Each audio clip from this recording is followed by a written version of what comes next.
I am planning for my son's birthday party this week. I'm excited. We have a gentleman bringing liquid nitrogen to make ice cream. Okay. And I was like, oh, this will be great. And then he said, I think when your party is, I should have my Cybertruck by then. And I was like, please don't bring that. Oh, he's going to bring his Cybertruck. Why are you bringing that? But for him, it's like a big show. Because all the kids are going to want to go look at it. I just want him to not have the accelerator stuck and go plowing through my crowd of children and friends. Quiet, please. In 4, Have him get there early. 3, You don't get to pick. 2.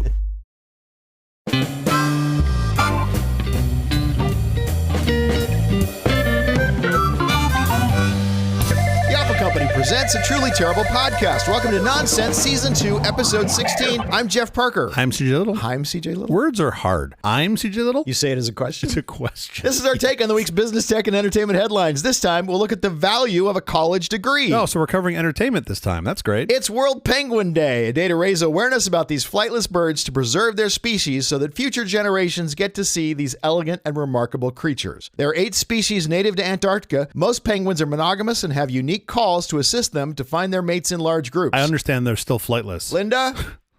One penguin running around. Linda? Why do we all look the same? Wow, that was speciesist. It was very speciesist. It was very... And I am so sorry that in 2024, all penguins look the same to me. Sure. And I'm not afraid to admit it. They all... I'm like, that's a penguin. That's all I know. And they're like, my fucking name is Linda. And I'm like, oh, Jimmy was looking for you. Here's the thing, especially on World Penguin Day. Why do we still hold these birds flightless? What do you mean? One time they bring a knife on a plane and they're put on a no-fly list. I don't understand why we just can't get them off that and let them fly. They literally have wings. They should have a right to fly. Most species lay up to 2 eggs in a season, while king and emperor penguins lay only 1. Alarmingly, though, of the 18 known species, 10 have been listed as endangered. Those are the ones you don't want to eat. How's your week going? Wait, hold on. I got more on the penguins. Thank God. Thank God there's more for the penguin. They lay up to 2 eggs a year? Like, I want to put a penguin and a chicken in a room, and I see like a chicken just like smoking cigarettes, knocking out eggs, a dozen a day. And the penguin's like, oh, sometimes I lay 2 in a year. And the chicken's just like, good job, buddy. Good job. Meanwhile, this fucking farmer squeezes me every 3 days, pops out 2 more eggs. How is your week going? Well, now I'm just thinking about penguin jokes. So it's a lot better than it was. As you know, as I believe you know, we are both old. Yes. And I know that I'm old when I find myself bitching about the cost of like food and like pizza and like why is it so expensive? Okay. However, as you know, there's one place where pizza is still cheap. Costco? The fatherland of pizza. Costco. Gotta be, yeah. So it's not Chris Bianco's because that's not cheap. No, that's the opposite. Nor big. Here's my thing. I'm also know that I'm old because I find myself really grumpy about lack of personal responsibility with people, especially out in public. Sure. I'm walking through Costco. I'm in a fucking hurry. I'm trying to get out of there. So I'm walking even faster than normal, trying to get all my shit. And as I'm passing this cart with like a little 18-month-old kid, cute little kid, yeah. He just throws this like chicken nugget at his mom, hits her in the face, bounces to the floor. I got 2 little boys. I've been there. Sure. And does he want to pitch for the Dodgers? No, the problem is his translator, I think, stole some of his juice boxes. Yeah, so he's really grumpy about that. Something like 16 juice boxes he stole from him. Anyway, so this kid heaves a chicken nugget at his mom's face, and the mom like scolded him, yelled at him, whatever. Sure. Don't care about that. The chicken nugget hits the floor, and then she like takes her foot and like just pushes it off to the side, like nonchalantly, to the edge, sort of under the shelving units, in the rows in Costco. Right as I'm passing her, and I just look at her and I was like, oh, don't worry, somebody else will pick that up. And she looks at me and she goes, what? And I go, oh, don't worry about that. Somebody else will pick it up. It's fine. Just leave it there. Yeah. And she goes, mind your business. And I was like, I am. Right. I shop at Costco, and you're throwing shit on the floor and leaving it. You just pick it up and throw it away. And she's like, you should mind your own business. And I look at her as I'm walking past. I look at her and I go, have you thought about Sam's Club? I feel like Sam's Club is really more your place. Maybe not so much Costco. Maybe the Sam's Club. And then as I'm like turning the corner, she's still yelling at me. And I'm like, for all I know, she's still at Costco. She's still at Costco yelling at you. I was just like, really? How entitled are you that you can't pick up something you drop? Oh, the fucking people that tell me, oh, that's somebody else's job. And like, I'm keeping them employed. I'm like, you know what the guy picking up your chicken nugget doesn't want to do? Right. Pick up your fucking chicken nugget. Anyway, how about you? How was your week? I attended the memorial of Peg Yorkin. Peg was the co-founder and chair of the Feminist Majority Foundation, the people behind, among other things, those t-shirts women wear that say, this is what a feminist looks like. She grew up in what she called genteel poverty with an alcoholic father who eventually disappeared from the family entirely. She married twice, the second time to All in the Family co-creator Bud Yorkin. Peg produced live theater in Los Angeles and was shocked to learn the Television Directors Guild had hundreds of men, but only 3 women. In 1987, she co-founded the Feminist Majority Foundation with Eleanor Smeal. In 1991, Peg donated $10 million to it, the largest contribution to a women's rights organization at the time. She was bold, courageous, and fought tirelessly for equal pay and opportunity for women. She also worked to increase the number of women in elected office. She was wildly successful. It's not an exaggeration to say Peg changed the thinking of a nation. I was fortunate to be able to call her a dear friend. She could could curse like a sailor, and wow, was she funny and fun to be around. Peg, I love you, and listener, you can't see because we're audio only, but I'm pointing to myself as I say, this is what a feminist looks like. Well, that makes two of us. Peg Yorkin, 96. Let's get to our headlines. Apple faces accusations of destroying unusable devices after 100,000 iPhones were stolen instead of scrapped. Yeah, as it turns out, they all were a year old, so you couldn't update them anymore. In what is becoming oh my God, that's funny. In what has become a startling disclosure for tech giant Apple, known for its sleek devices and environmental commitments, nearly 100,000 iPhones originally designated for shredding found their way to the Chinese secondhand market. This incident not only sparked a legal battle, but also raised significant questions about the ethics and sustainability practices of Apple. I believe the Apple spokesman was quoted as saying, "There's nothing to see here," as they just pushed a little bin off the table. As they pushed it under the shelf at Costco? No, they're fine. Oh my God, it's the same. It's the same story, isn't it? No, it's fine. They all get recycled. They get turned into trees. Like, I don't think that's how it works. The program was designed to prevent perfectly good electronics from flooding the market, potentially affecting the sales of newer models. Yeah, I mean, look, yes and no. There's a clock on these things. They don't last forever. At some point, they have to return from where they came. To the dust? What does that look like? Obviously, you don't want to shred them because that's not recycling any part of them. Of course. But my understanding is, and especially I think even since this lawsuit, they being Apple, and really the industry at large, has come a long way to being able to dismantle this stuff, take it apart, figure out what to do with it. This wasn't that long ago. This was fairly recent. Hey, I'm trying to shill here for Apple, all right? You want Tim to show up to my kid's birthday party? This is what I got to do. I'm trying. But I mean, at the end of the day, they have to go somewhere. It seems like here. Yeah, they went to China to be used. Well, yeah. That's where they went. That's what this lawsuit was about. Apple quickly dropped the lawsuit, by the way, because it's really shed bad light on them. I don't think they can do this technically for a handful of reasons that you and I will disagree on. But I think it would be interesting to have a point at which you go, well, okay, this phone is no longer going to get updates, and we're now going to open it and allow some whatever, Linux-based kernel to run on it so that folks that might not otherwise have a phone, there's still, I think, half the population doesn't have phones, could use it. That is interesting to me. Why would I disagree with that? No, but what you disagree with is why I'm going to tell you now they can't do that easily, because I think it would expose, ultimately, holes that would allow people to jailbreak and open up newer phones, which is what they don't want. Apple could do closed model versus open model. All you're doing is flashing a ROM at that point. You're completely destroying the locked... I think you kill the value proposition if they then have to take the phone and flash it and open it up and But get anyone it out. could flash it. That doesn't even have to be Apple. It could be flashed. That bootloader's secure every time they crack it. I honestly think, and I think there's plenty of Android companies that do this too. I think having a locked bootloader ought to be illegal. If the EU wants to go after anything, go after that locked bootloader. There are plenty of unlocked Android phones. Yeah. What you're putting on it generally is the open source version of Android. That's the thing most people are flashing, and it works beautifully. I think you're drinking too much of this Kool-Aid. I regret to inform you that I have indeed changed the OS on my phones many times.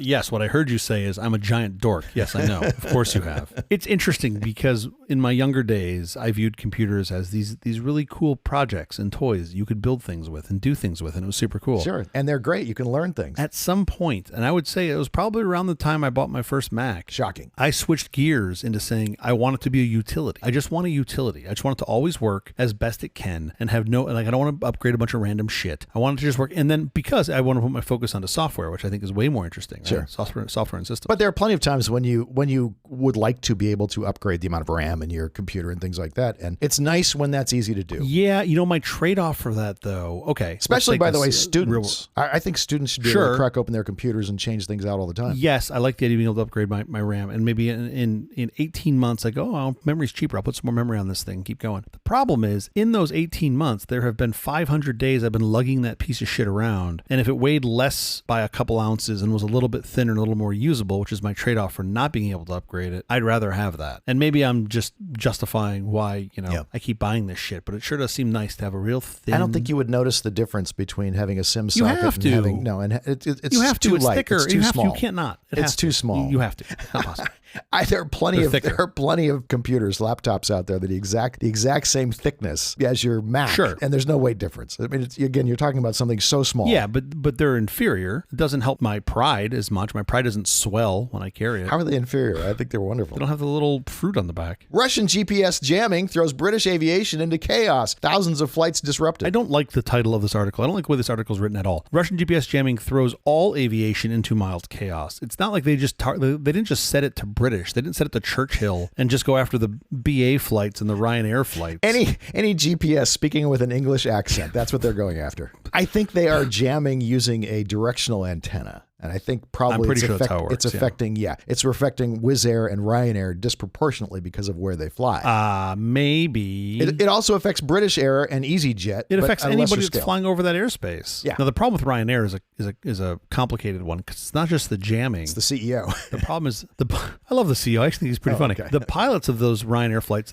the radar system, the GPS system is actually coin operated. Is that right? So they have to you're half an hour in and they're like the bathrooms. It's like the bathroom, exactly. And sometimes they're just like, you know what, fuck it, I'm gonna do it the old fashioned way. And you're like, can I just give you £1 and have you just put that in there? I'd really like to have GPS turned on. What if you're about to land and you don't have enough quarters to get the wheels to come down? Then you land the old fashioned way in the water. Yeah, no, there are a tremendous amount of videos on Instagram and YouTube that you can see of pilots in the cockpit of commercial airlines while they're flying at 35,000 feet, and they get a GPS error. Well, no, it's not a GPS error per se. The cockpit computer thinks they're flying at 3,000 feet, and it starts yelling at them to pull up because they think because they're of a run into GPS shit. error. That's what's telling them how high they are. But it doesn't say GPS error. What it says is warning, pull up. Warning, pull up. Yeah. It's not saying Russian GPS error, or insert one more quarter into slot. Like, it doesn't say any of that. It's literally have spoofed the thing. And this is kind of terrible. Have we stopped making altimeters that work based on air pressure? I believe they have both. So you would know.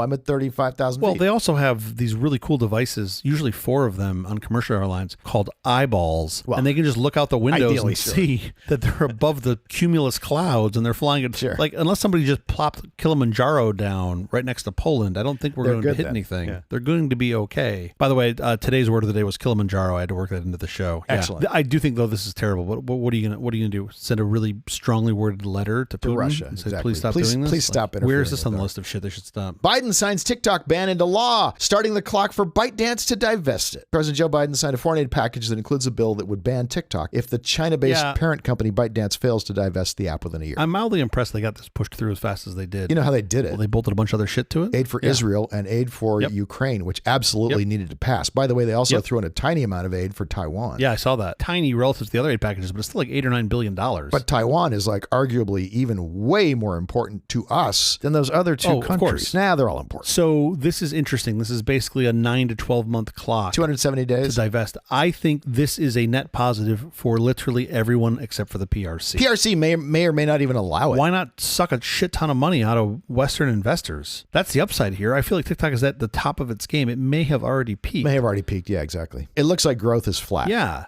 To me, it makes absolute sense for them to pull as much money out of us as they can. Let it go on and be an ongoing concern. I think that 270-day clock is interesting because guess what happens about 9 months from now? Oh, yeah, Halloween.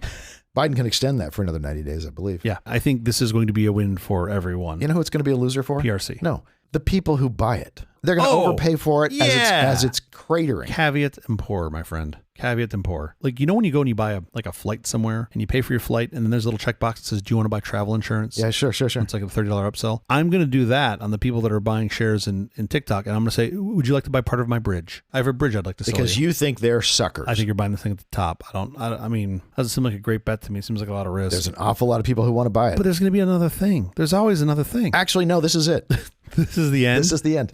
We're done. People who shop at Costco are discovering that selling gold is more difficult than buying it. This is an excellent story. Didn't we talk about this a couple weeks ago? People were like, Buying the gold. That's why I wanted to throw it in here just to say. I feel like there's an opportunity here. I would happily go scoop this shit up for like 40, 50 cents on the dollar. Yeah, more like Why 30, not? 20. You think 20 cents on the dollar? Gold has no internal rate of return, so it might be in a bit of a, Sure. for me, anything above the industrial value of gold starts to get shaky. But think about all the teeth I could make out of this. Elon Musk's X botched an attempt to replace Twitter.com links with X.com. Elon Musk's clumsy brand shift from Twitter to X caused a potentially big problem this week when the social network started automatically changing Twitter.com to X.com in links. So this is the best story I think I've read all week. What could go wrong? I do not have inside information as to what happened. However, my observation from afar is that His Highness said, we must change these links. How hard can it be? Write a fucking regex or something. I've got a ketamine appointment. I have to go. So I'm presuming that's what he said. And then some poor engineer was like, all right, the fucking world's going to burn, but I'll do this. Yeah, this is terrible. terrible. This is a disaster. But sure, why And not? then a bunch of other engineers were just like, well, we can't say no to this asshat, so we're going to just sit here and watch this happen. And they basically like searched and replaced any instance of twitter.com with x.com and then hit go. And what's nuts is they didn't change the content of the tweet, they changed the link. So then you had a bunch of people that saw this as a great phishing opportunity, which, by the way, it is 100%. So, for example, people went out and like registered things like netflixtwitter.com. And why that's relevant is because any link that you had previously shared with netflix.com, the x.com got replaced with twitter.com. So you're like, now your netflix.com link takes you to netflitwitter.com. I mean, my thing is, and again, I have no inside information, but like I'm assuming like most companies, especially ones that where you have angry engineering staff, there's no QA environment, there's no test. It sure doesn't seem like it. It seems like everything goes straight into They're production. just pushing it to production and testing it. And by the way, I don't think they have like a snapshot of the database sitting on AWS. So I just can't wait until they have to go back in, convert everything back, and then all of a sudden all X's in the entire Twitterverse get converted back to the word Twitter, which would be spectacular. Okay, enough with the headlines. Up next, we're going to talk about the value of a college degree. Are you thinking like a clown college or barber college? What kind of college are we thinking about here? Either one, both valuable. Okay, so UCLA. Ooh.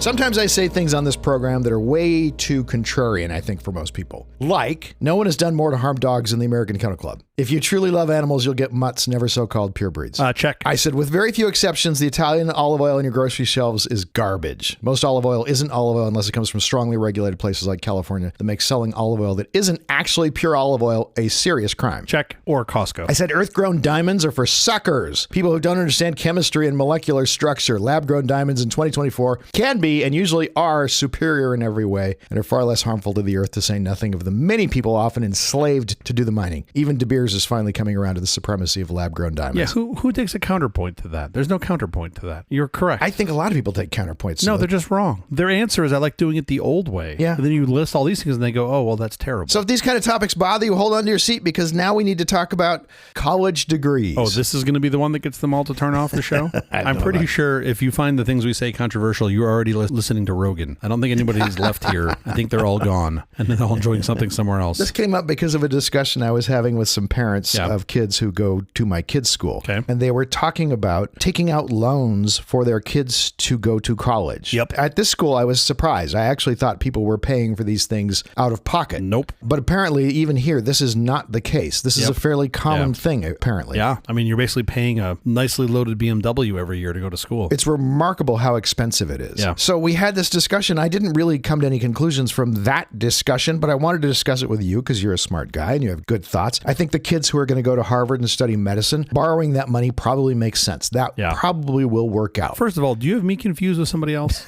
I might. Okay. For the kids going to those private mid-level colleges on a purely financial level, it may not work out as well as those parents are thinking. Sure. I want to be really clear. There are lots of reasons to go to college besides getting a degree. I'm specifically talking about the value of a college degree. Of course. In dollar and cents terms. Not in number of beers you can jug terms. I know you learn all kinds of things in college. You learn to live on your own while your mom and dad are still paying for it, and mom and dad still provide some oversight and all that. Yep. So there are other things you learn in college for sure that are great experiences. The benefits of antibiotics. Do you...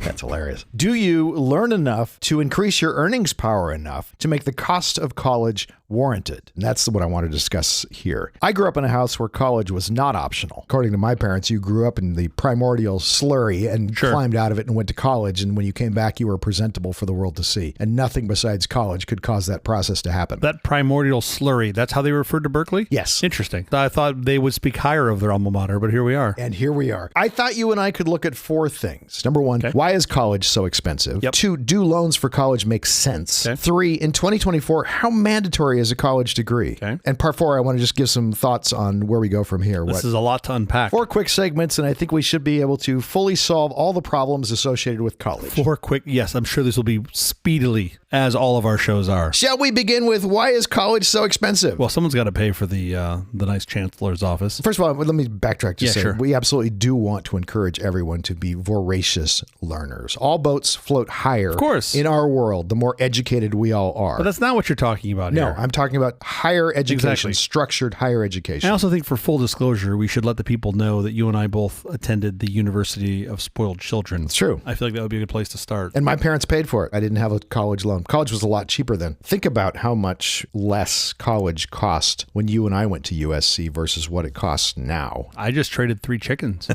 don't know what they did with them, but Tuition is up 153% from when I went to school there. no. It's got to be up more than that. Well, if you adjust for inflation, since if you 1980, adjust for inflation. Okay, adjust for okay. inflation, college tuition and fees are up. So it's 2.5x what it was. Interesting. Adjusted for inflation. That's fascinating to me. If you look at college since 1980, tuition and fees are up 1,200%, while the consumer price index for all items has risen by 236%. Is that 2.5x mainly, though, just due to the cost of now, since they have electricity there, they've got to pay for that? It's going to be one of those shows, isn't it? I knew there was going to be some olds jokes. I had some like arithmetic stuff queued up and some abacus stuff. I'll just So let's say, why is college so expensive? And part of the reason is I think we have, in the job market, nearly made college mandatory. So greatly increased demand. It's a fast pass. Most good jobs require a college degree. For some jobs like medical doctors and certain types of engineers, degrees absolutely should be mandatory. I don't want someone removing my appendix who doesn't actually have a medical degree. Oh. That's a good bar. They should have probably have passed. I just looked for a communications degree. I've been doing it all wrong. Do you? Yeah. I'm going to do this appendix. Let's make sure you had some journalism units. We think a college degree is a shortcut for hiring, that we're going to get a smart person who's a fast learner, someone who can achieve goals they've set for themselves. Yeah, I think we make believe that. I'm not sure we actually think that. I think we tell ourselves that because we're terrible at hiring. And I think most hiring managers and most managers at large are not very good at what they're doing. So they're saying, I can root out a bunch of people by doing this. And the problem is, It's a shortcut. You're throwing out the diamonds. There's diamonds in there of folks that haven't. Yeah. And by the way, just to have a college degree doesn't mean that you can actually do the job at all anyway. Right. We tell ourselves that, but I do not believe that that is the case. When you make a college degree mandatory by making all jobs require a college degree, you basically fire a gun up into the sky and say, go for it, colleges. Charge as much as you like. Sure. These guys have to Of course. pay it. These people have no choice. Yeah. It's a little bit like saying it's child abuse if you don't take your child to Disneyland when they're young. This is what my children tell me, yeah. And then Disneyland literally can charge whatever they want. And they do. Right. And everybody's family pays for it. I mean, it's, to me, in its simplest form, what you've done by making this kind of mandatory to get into access to any of these jobs, you've just ratcheted up the demand side, right? You've just like absolutely ratcheted up the demand side, and supply hasn't really increased much in the past, 30, 40, 50 years? At our school, the number of seats that are available for students is pretty close to exactly the same as it was. It's been flat in the 80s. Which I can appreciate the physical constraints around that, especially for USC, where there's not a lot of room to grow your physical footprint. Yeah. And I think they've done a pretty good job of taking advantage of the space that they have. But there are these things called computers and the internet where you can do all of these things remotely. Right. So why can't you increase your student base? The population broadly increases compounded every year by about 1% in the United States. Sounds about right. And the seats in for colleges, for the brand name colleges, don't. I think, though, that number has averaged up the past couple of years just from Elon Musk's contribution himself. Could be. Colleges have also gotten more expensive because they've sort of become country clubs because they're trying to offer all sorts of amenities, trying to attract students, especially out-of-state students or for international students, because they have to pay full tuition. For state schools, you need those students who pay full tuition. It makes way more sense for you to admit someone who's paying full tuition. They're trying to attract the students' money, not the students per se. A college education isn't for everyone. It should be evaluated for its value proposition. A lot of people are not going to see that. And my parents are probably shaking their head right now if they're listening to this. I got to believe they gave up on this show a long time ago. We used to have this idea that a college degree automatically translates to higher earnings. And it may be the case, but a college degree at any cost is probably not going to work out financially for people. I think it's reasonable to assume that it translates to a higher wage, but if you balance that against what you're spending to go into college, does it always net out? I don't know. I doubt it's as high as the percent of people that get a higher wage, especially the graduate programs, where you lose a lot of financial aid and a lot of support, a lot of ability for subsidized loans. Yeah. You come out of grad school with $300,000, $400,000, $500,000 in debt at least. And that's a big chunk to try to knock down. You're in trouble. You look at one of these professionals that come out and they don't have jobs. So now you've walked out with all this debt, some modicum of knowledge, and no career that provides income related to your specialty in grad school. Friend of Nonsense Ron mentioned to me that his barista has 2 advanced college degrees. Only 2? Only 2. Construction superintendent, the median salary, no college degree required, is $85,000. Manufacturing production manager, the median salary is $72,000. Journeyman plumber, the median salary is $62,000. Those aren't huge money jobs, but neither is barista. Sure. And there's no college debt for those other jobs. I'm not poo-pooing on college generally, but the expense of college is crazy, especially for the financial return most people think they're going to get. There's a lot of ways this conversation could go. You could also just shove dynamite in, blow it up, and find a better way to do higher education, which I feel like would benefit all of us. I don't think that means these institutions have to go away, but I think the general formula for these institutions could use an overhaul. We need to stop telling these institutions that they're indispensable, which is what we're saying when every job we put out requires a college degree. It seems like on the actual education side, especially with what I'll call today's technology, and by today's I mean the tech of even 10 years ago, it seems like it's ripe for scale. Yeah. OpenCourseWare from MIT has done something similar to this, where they've taken a lot of the lectures and all the materials and all of the tests and put them online so that you can take that course without actually being in the room. You don't have to augment that with a lot from the professors or TAs to give it the experience of be like, I don't know, 95th percentile of what you would get in person. You absolutely could do the learning if you had the self-discipline. Self-discipline. I mean, this is like hiring a trainer. My experience with trainers has been they're great at showing you how to do things in proper form and yada, yada, yada. And then after a small period of time, you don't really need them, at least not as often anymore. The reason you stay with them is because now you have a commitment. You've paid them and now you're like, oh, I got to go show up at 8 o'clock to see my trainer. Sure. Or you could just go at 8 o'clock.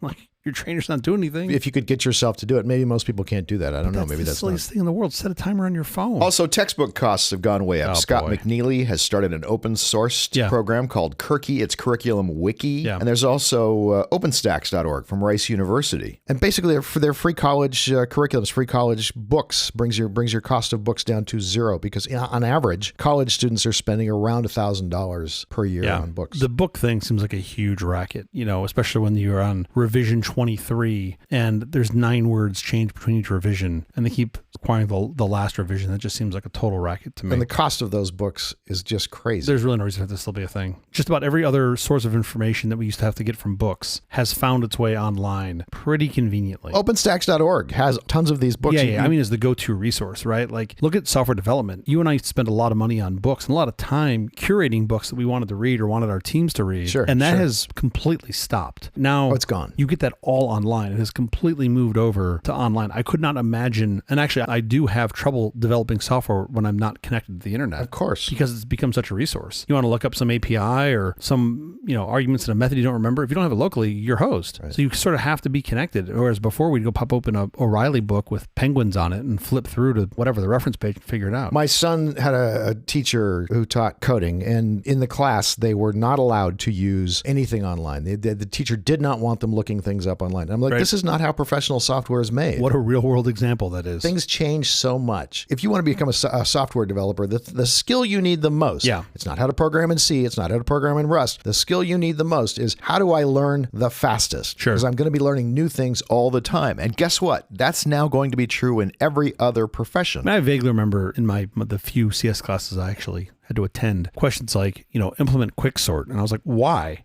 Right. It's been done. It's been done. Somebody else already did this. I'm not doing it. I'm calling it a library. And if I do, I know how quicksort works. I will just use an implementation of quicksort. Right? Which is another really valuable professional skill, knowing when not to reinvent the wheel. Or bubble sort. Let's move on to the next section. Okay. Do college loans make sense? Oh. There are public loan programs and lots of private lenders excited to loan you the money for college should you take advantage of what they're offering. Yeah, I mean, these two are tightly coupled. My experience was you had a lot of subsidized programs you could take advantage of that were really beneficial. And then you start getting the world of private lending. And I actually ended up in that world because of some timing issues and had to take out a pretty monstrous at the time loan that was not cheap. And the carry on that thing was not cheap. 18-year-olds, listen to me. Just because someone will loan you money does not mean you should take it. Back then, I let a bunch of it ride. And you built a very small mountain. You must now climb that mountain. Just as the surest way to get rich is to compound your money, the surest way to make sure you stay poor is to just do the opposite of that. College loans now, on average, are something like 7% interest, Yeah. which, unless you're going into a very high-paying profession, could mean you're paying on that college loan for 30 years or more. I mean, 7% right now is pretty good. Not to get too far into the weeds, but anytime you're paying an interest rate that is close to the rate of inflation, you are close to getting free rent on money. That's obviously valuable. Sure. But it's not valuable if you're putting that money into something that isn't going to give you a good return. Yeah, of course. How many 18-year-olds are able to accurately assess whether their investment in college is likely to give them a positive return? And yet we continue to allow them to make these large investments. Yeah. In most cases, without the guidance that they should be getting. I didn't even really understand it. We even often go so far as to tell them it's a good idea and to encourage it. I was like, oh, go to this office and sign these papers. And I was like, okie dokie. They have numbers on them. Something will happen. I don't know what. As a society, we need to stop pretending that college is always a good idea for everyone. Yeah, of course. In 2024, the cost of college is so high that the debt that you incur, if you aren't extremely careful, could haunt you for the rest of your life. Sure. And while I'm on my soapbox here, listen to me very, very carefully. The money you borrow for college is not dischargeable in bankruptcy. Let me repeat that. It is not dischargeable in bankruptcy, meaning that debt will be with you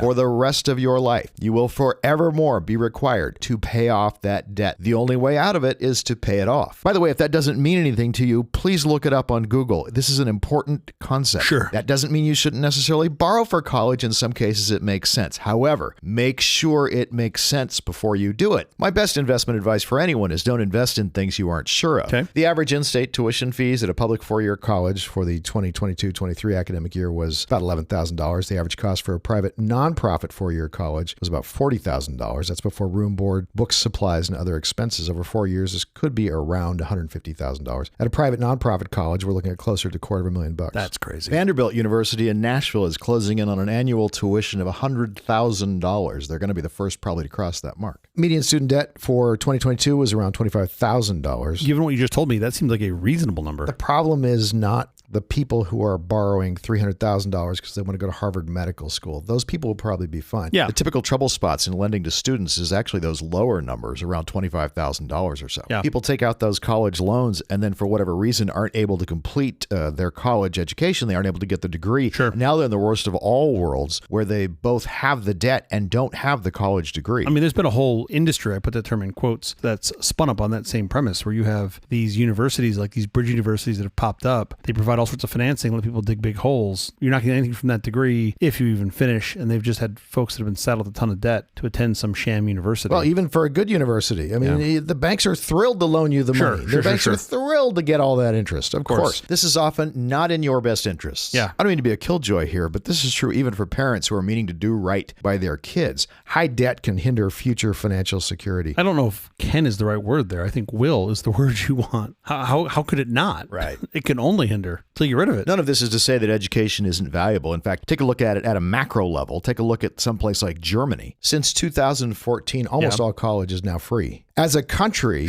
you have to look at that and say, wow, we're not competing with that. Yeah, we're not. That allows everyone who wants to go to college to go to college. Yeah. And you want the smartest populace you can possibly have because economically, nothing pulls you forward faster. Oh, of course. NYU Medical School, the tuition is now $0. Sure. And that will make a huge difference in their lives. One hell of an endowment. Einstein Medical School, also in New York. Yeah. A private donor kicked in the money so that everyone could have free tuition. Oh, wow. But in the U.S., schools with free tuition are still few and far between, and that will cause us to fall behind those countries who do offer free tuition. Sure. We think of college as your ticket to greener pastures. Right. To a certain extent, it is. I think the problem becomes what comes along with it, and then namely what you're talking about here, like the debt and the sacrifice, but then also like what you do with it. It's a step in the process. It's not the end. Yes. And I feel like a decent number of people, at least that I was around when I went to school, thought it was like the end. Like they got there and like, oh, I got into USC. And I'm like, it's their ticket. Now they should be able to get anything in the world. Yeah. You mentioned this briefly, but the law degrees at good private schools can leave students $200,000 to $300,000 in the hole. More. I mean, I think some guys are coming out now. Professional degrees, $500,000 in debt. That can work if you're going to join a firm, but if you want to do public interest law, no way. There's another thing about these professional programs, not just in secondary school, but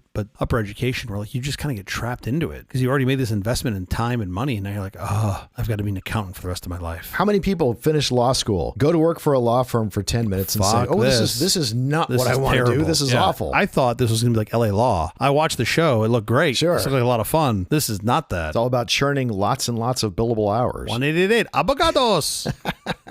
Yeah. In 2024, how mandatory is a college degree? I mean, right now, if you want to be in certainly anything that's white collar, it feels pretty mandatory to me. I don't think we've changed that system yet. The best computer programmers I've known have been self-taught. Oh, I have a name. You can just use my name. It's okay. You don't have to The best just talk musicians about I've it. known have been self-taught. That's what's really interesting to me is, again, I think it's like a step in the journey, right? You look at college, a step in the journey or a tool in the toolbox, especially with tech. I would argue with sort of everything at large, but tech has been the leader in this. It changes so fast that you constantly have to be learning. If you come out of any school, I don't care if it's USC or a local trade school or I dare say like a code camp or something like that, you're not done. No. So I'd argue it's more important to teach the lessons of how to learn, how to sort of stay on top of that, because that's what you need to know. Is anyone teaching that at a university level? Man, I'm sure the answer is yes, somewhere. I have not seen any courses like that. I've looked at a lot of course catalogs and I haven't seen anything like that. I got to believe it's out there. Is it the majority? No. Is it even in, a reasonable sized minority? Probably not. You would hope somewhere along the way, primary school, middle school, high school, somewhere along there,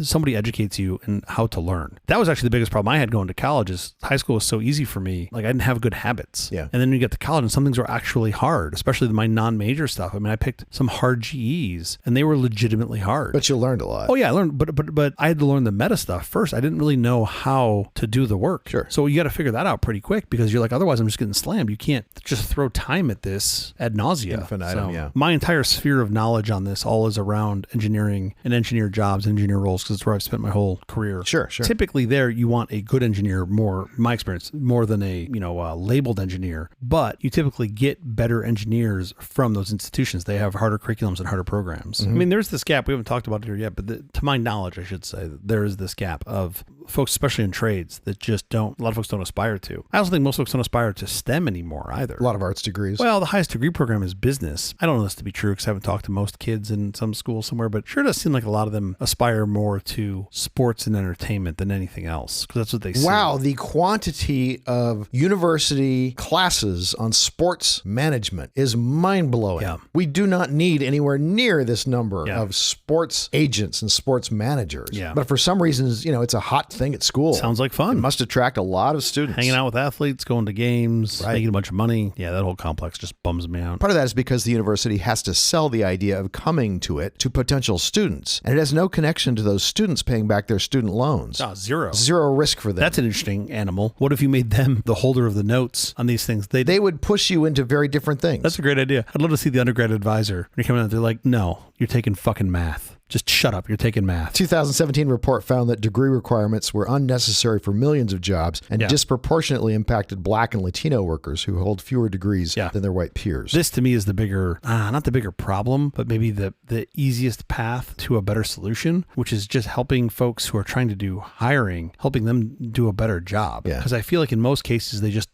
bullet number one, must have a 4-year degree. And it's like, well, wait. Because it's CYA. Totally CYA. CYA and also laziness, just pure laziness of like, well, if you have a degree, then you must be better than someone who doesn't have a degree. It's like, well, if the job doesn't need it, I have 20 years of experience. Yeah. What the hell do I need a degree for? Like, And how many people, you see this in engineering, who are excluded from management positions because they don't have a college degree. They were wonderful, terrific at what they did. Yep. They're terrific at programming. They're terrific at engineering in some way. And for whatever reason, just because you don't have a college degree, now you can't move up into that management rank, even though you might be great at managing people. The bigger problem to me is, of the folks that have degrees, there's still a whole lot of rocks in there. Oh, for sure. That are not gold. As many as in the non-degree side. Absolutely, for sure. I'm not really sure you've helped yourself any by putting that prereq in. Biden has opened up government jobs that used to require a degree to applicants without a degree. California's on a similar path. For example, staff services analysts who help administrate many of the state's programs no longer need a bachelor's degree. Yeah. Since 2015, the state's Human Resources Department has changed the requirements for nearly 170 kinds of jobs, which represent about 27,000 people. Former President Barack Obama wants states to spread the six-figure love to those without a bachelor degree. Yeah. That's what the Harvard Law graduate suggested on Twitter last year by sharing an article by Vox reporter Rachel M. Cohen arguing that companies should end degree inflation, a term that describes employers who instill education requirements for jobs that don't need them. Yeah. Pennsylvania's Governor, Democrat Josh Shapiro, for instance, got rid of 4-year degree requirements for the vast majority of jobs in the state government. Yeah, I'd be curious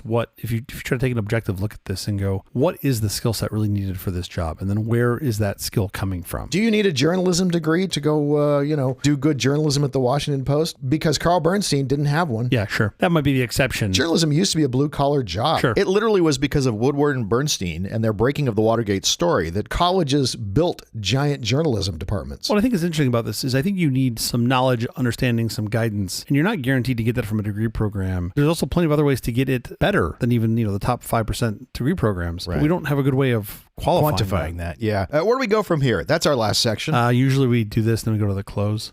Silly me. I was thinking for the country, for individuals, and for businesses. Where do we go? Let's start with for the country. I think we need to figure out free college education as quickly as possible. Yeah. For countries like Germany who are doing higher education for free, those countries are going to advance at a rate that will make us look like we're standing still. Of course. We are going to be falling way behind countries who are able to offer free college for anyone who, not college isn't for everybody, but for everybody who wants to go to college, that they can go to college. Man, that's going to improve their part of the world disproportionately. But we will lead in burnt out content creators.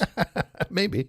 So, By the way, I don't mean to just write a check to cover the costs of tuition into the existing college system, because I think the existing college system pretty much is broken. By making it free. Yeah. You can't just write checks for tuition and expect that to work. What you'll do is you'll drive up the cost of tuition, because there's still a finite number of seats here. Yeah. If everybody, is getting those seats paid for, they'll just keep increasing tuition. This higher education, to me, seems very well poised for scale with today's technology, really with technology from 10 years ago. But it sure does seem like that's something we could ramp up. And I was going to say, I don't know why we haven't done that, but I do think you follow the money, right? You got to keep scarcity in those degrees to keep people applying. If I could just go online and do some, check-in 3 times a week and end up with a Harvard degree in 3 years for $5,000. The American Kennel Club needs you to keep buying inbred dogs. Yeah. So for the country, the answer is obvious. We need more higher education. We need it more affordable. We need it so that anybody who wants it can get it. I agree with that. How can you not? People look at college students and they say, well, I'm not going to pay for their college. That's crazy. Well, you paid for their high school. Sure. Why is that so much crazier to take them a little farther where they can be far, far more useful? That's for the country. So now what do we think for individuals? Yeah. For individuals, while college is not for everyone, you most likely will be unnecessarily excluded from many jobs without the fast pass of a college degree. I'm sorry. I wish I could wave a magic wand and fix that. For the time being, we're stuck, which means you need to be very careful and judicious about how you get your degree, especially if you aren't lucky enough to have cash to pay for it up front. This might be controversial. What do you think about not starting your upper education until you sort of know what you want to do? Go? Yeah. I think that's one of the ways college actually does make sense. If you have a clear passion for a field that requires a specific degree, go for it. That cost might make sense. Go for it. But I think the majority of folks, at least from my limited experience, majority of folks showed up and they didn't know, and it was like, okay, that's okay that you don't know. You'll burn through some of your GEs now, get that done, which, by the way, you should do at a community college. Why the hell are you doing that at a super expensive 4-year institution? Absolutely. If you don't have money for college and you are taking out college loans,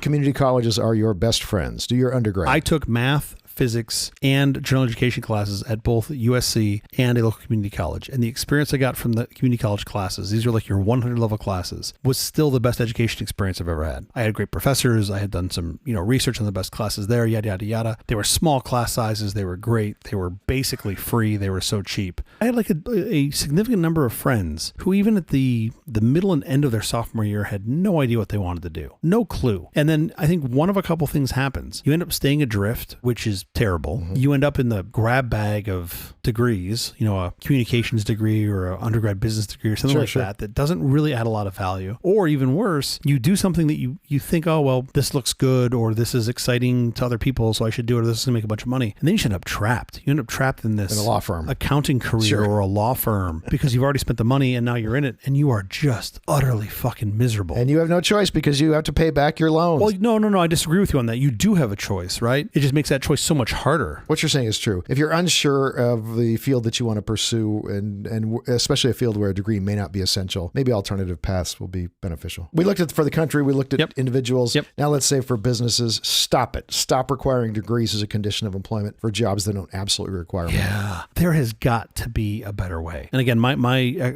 domain expertise all comes around information technology, software, what would be classically called like a white collar knowledge role. But like, there's got to be a better way. I think the way we currently assess and hire folks is really terrible. And you just end up with bad picks. It's so hard to undo those. And my experience has been, while there's not a high correlation, you certainly can get a significant bump from going to school. But I think there are these like preconditions that you should meet, and we don't talk about those preconditions. Okay, so let's do the list one more time. Sure. Number 1, stop buying purebred dogs. Okay, got it. Check. Inbreeding, bad idea. Well, just in dogs though, right? Oh, just dogs. Okay. Otherwise, I had a lot of cousins to call. Okay. The easiest way to get actual olive oil is to buy bottles that say 100% California olive oil on the label, or Australia or Japan, or coming soon Germany. Or Costco. You're hurting both the earth and people when you buy earth-grown diamonds, especially now that lab-grown diamonds can be superior in every way. By the way, I love that you call them earth-grown diamonds. Okay, check. And finally, let's add to the list, stop requiring college degrees for jobs that don't need them. You aren't making the world better. You're making it worse. All right, we have to get out of here very quickly. Before we do, have you seen or read anything good this last week? So I have good news and bad news. I have, but I don't know if you're going to enjoy it. That's my problem. Okay, let's go. This was last week, actually, so it's a bit tired, but I really wanted to talk about this here. As you know, I'm a longtime hockey fan, and in my opinion, the best couple of, I think this is objective, not really an opinion, the best couple of months of sports that you'll ever see are the Stanley Cup finals, right? That whole process is just the best. I don't disagree. I think the Stanley Cup finals are amazing. Always epic. So this year, I'm a fan of the Detroit Red Wings, the only team I really care about. They did not do their job. They were fighting for the last wild card spot with the last few regular season games. And as scheduling would have it, their last two games of the season were against the Montreal Canadiens, which is another original six team. You know, lots of bad blood between them for years. The Canadiens have something like 20-some Stanley Cups. They've been, monsters forever. Now, the Habs are completely out of the race, right? They're terrible this year. The outcome of these games don't matter, but because they're playing one of their oldest rivals, you know that pride is a big part of this. So they're not going to just let Detroit win. For sure. Now, Detroit had to win these last two games in order to even have a chance, really, in the playoffs. And these are back-to-back games. The first one's in Detroit. The Wings are down by a goal late in the third. They pull their goalie, and with less than 2 minutes in the game, this defender has this amazing keep at the blue line. He jumps up, grabs the puck, puts it down, a couple passes, shoots, scores. Just bananas. They tie it up. They end up winning in overtime. Job done. Very exciting. It was nuts to see. Now, the next day, they play Montreal again, except this time not in Detroit. It's in Montreal. This game I couldn't watch all of because I was dealing with my pool, which had turned a lovely shade of green. So I came inside to watch literally the last 8 seconds, the last 7 seconds of the third period. Detroit's down by a goal. This game is over. There's no fucking way you're going to win in 7.7 seconds. I'm going to just watch them lose. It's the end of their season. We're over. As a hockey player, you've practiced this 1,000 times. You've practiced this exact same play 1,000 times, and it pretty much never works. Sure. So the concept is you win the face-off, you pull it back to your point, they pass, they shoot, you score, everyone goes off into the sunset. Never happens. They don't execute on the first step. They don't win the face-off, which is paramount in this play working. Somehow, one of the Habs defenders sweeps the puck back to the point. The point passes the puck to the guy who I think it was a one-timer or really hard shot, shoots, scores with 5 seconds left.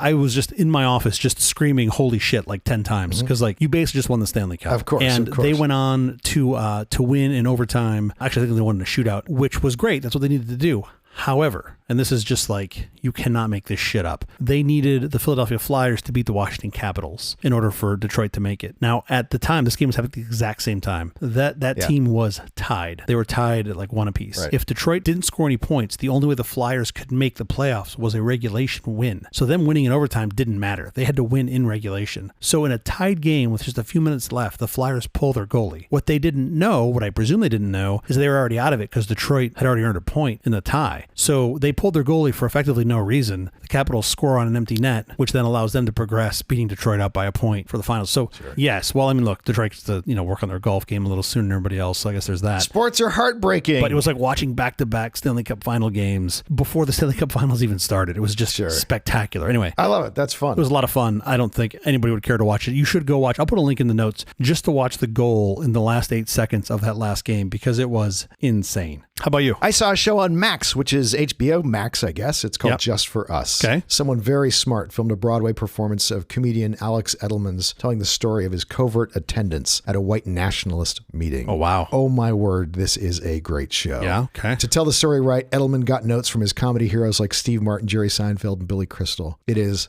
hilarious, smart comedy. Is this at all do you remember when, I think there was an episode of, was it SNL, where Eddie Murphy went on the bus? And he was dressed in whiteface? And the bus is all just normal? This is not a sketch. This is pure stand-up. He just tells the story. But he tells the story brilliantly. Man, that Murphy bit, though, it was one of the funniest things I've ever seen. Just for Us on Max. Check it out. It's great. I will have to check this out. That's the episode. Thank you for joining us for All This Nonsense, a truly terrible podcast from The Awful Company. Visit us on the web at nonsense.productions. I'm CJ Little. I'm Jeff Parker. If you like this program, program, please follow, download, subscribe, and like at Apple Podcasts, YouTube Music, Amazon Music, AntennaPod, iHeartRadio, Spotify, my personal favorite, Overcast, or wherever you may get your podcast from. I want to plug the wonderful software that we use to record the initial version of this program, Audacity. Audacity is free and open source and an amazing, amazing piece of software. If you are using something else, check out Audacity. You will not be sad. I love that we've become the open source shills, which is what we should be since we do this almost all on open source. Special thanks to our floor director, Gary Miller. Thanks, Gary. We'll be here every Thursday morning for more nonsense. Please join us.